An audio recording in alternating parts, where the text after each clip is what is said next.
Hi there, I am Kat, and I am thrilled to have this opportunity to possibly win a paid trip to Brendon Burchard's Experts Academy. And I'm even more thrilled to get to share with you today my 5 keys to knowing what you truly desire. Why is this so important? Because I think that our desires are the things that are, really deep in us, deep in our hearts. Those are the things that really guide us along our path, that really fulfill us, and more importantly, help us to fulfill the purpose, that we have in this world and fulfill purpose in our lives. And so I'm sure that there are many of you out there who might not even know. Sometimes, you might have gotten to a point in your life where you're like, I just don't know what I want anymore. Um, there's a lot of shifting going on, energetically and spiritually today in our world. So I wouldn't be surprised if that's where you're at right now. You thought that maybe there are certain things that you did want, and now you feel like you don't want, and maybe you're feeling sort of confused as to what it is that you truly want. And for others of you, you might feel like, well, I do know what I want. That's easy. I want this and I want that, and all these things. But I also want to challenge you with this, that sometimes those wants are just maybe egoic sort of wants that we've been sort of conditioned to believe we want by society, by family. We're constantly being conditioned by media to think that we want those things.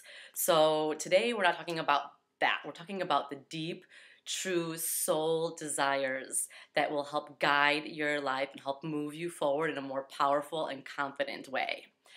So these 5 things are not steps per se or anything like that. Actually, the first 2 are more like foundational. Like you need these 2 in order for the rest of it to sort of work. And the last 3 are going to be more of like the tips or tools that will help you to really see more clearly what your true desires are. So, number 1, the first thing that we need to start with is knowing that you are loved and that you do have a purpose. And when I say purpose, I don't mean, this is my purpose. I've come to realize that it's not like there's just this one purpose, for our lives. It evolves and it might change and grow as you, evolve and grow. So it's not just like I'm saying you're going to now determine this one thing that is your purpose. I'm saying that just because of the simple fact that you are in this world, that you are alive, that you were born, that you are in this world at this time right now, that right there testifies enough to the fact that there is a reason for you being here. You have a very important role to play in this whole dance of life and in this beautiful masterpiece, and where we are as humanity, as a whole, as a collective consciousness right now. So you need to start with that, knowing that you were created by love, with love, for love, and you have a very specific purpose and calling and things that you are meant to do and create and be in this world that will help others around you and help shape the world in the direction that we go in. So that is number 1. Then number 2 is that you need to be like brutally honest with yourself. See, our desires, they're always, or our spirit, you could say, they're always, sort of speaking to us. In that still small voice, as some people would say, or they're the peaceful nudging, but they're always pulling us forward, and we need to trust and know that they're there speaking to us. And when they are, when we notice those things, we need to be honest with ourselves as opposed to just like brushing them off. When you hear that, when you feel that, that's something, that desire calling you forth. Instead of ignoring it, stuffing it, pushing it, you need to be honest with yourself and at least acknowledge it and see that it's there, know that it's there. So those are the 2 foundational sort of keys that will help with the next 3. So then the 3 tools or things that really sort of help magnify, what those desires are, and these are the things that I've noticed that have really helped in my life. The first one is knowing what you don't want. See, when we often can very clearly know what we don't want. We're like, oh, we feel frustrated with the situation, something in our lives are like, I just don't want this. I don't want to sit in an office anymore. I don't want to just live in one place anymore. I don't, whatever it is, that will come up sometimes more easily than what we do want.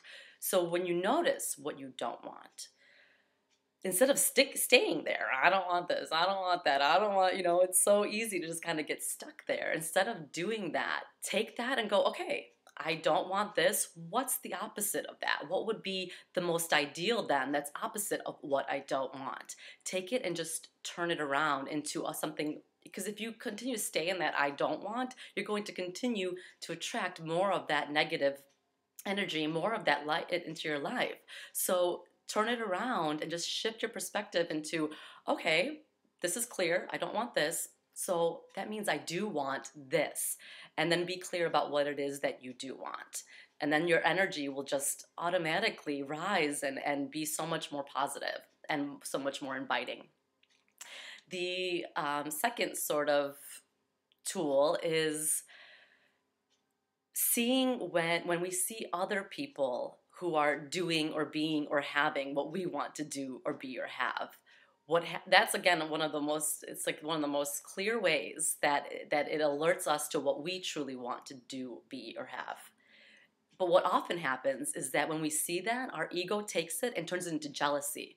Oh, that person is doing that. Why can't I do that? I want to do that. Oh, woe is me. And I mean, I don't mean to make you feel bad, because we've all done it. I've done it. We've all done it.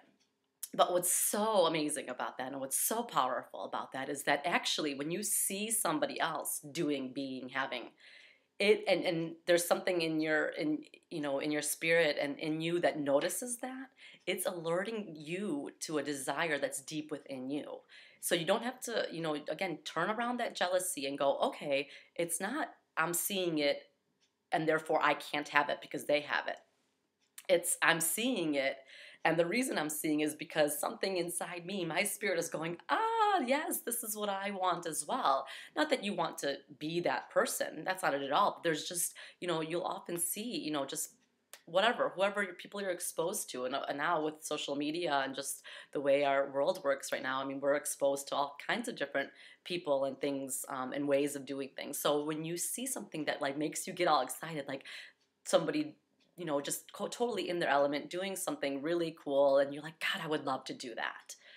Take notice of those things and dig a little deeper though too than just I want to do that or I want to be that, but kind of dig it deeper and figure out what it is about that you want to do, because it might not actually be that surface of what's sort of on the surface. You might not want to do that thing exactly. What is it sort of alerting to in you that's like really excited about? And that is such a fantastic way to, we are here to learn and grow from each other, of course. And so other people can inspire that in us, what it is that we truly want to be doing, or, it all sort of helps to shape and mold our path and the way we continue to move forward in our lives.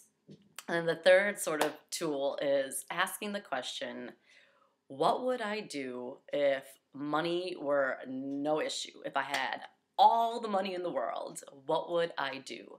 Or something similar to that is, what would I do if there were no consequences? Meaning, like, I wouldn't fail, if maybe you're afraid of what your family would think or whatever. What would I do if there were no consequences or, money were not an issue? Because often we have these desires, but then our mind automatically goes to, oh, but I need to make money and I need to do this and I need to do that. Sure, some of those things you do need to do, but we do need to make money, yes. But you need to start with those true heart desires and go from there without worrying about the money. Trust this, go with this, and then the way to make the money and all of the details will sort of naturally start to unfold as you know what it is that's truly inside of you that's dying to come out. So I hope this helps you. I'm so excited that hopefully you'll become more clear with these little steps and tools that I just shared with you. I hope to connect with you soon. Ciao.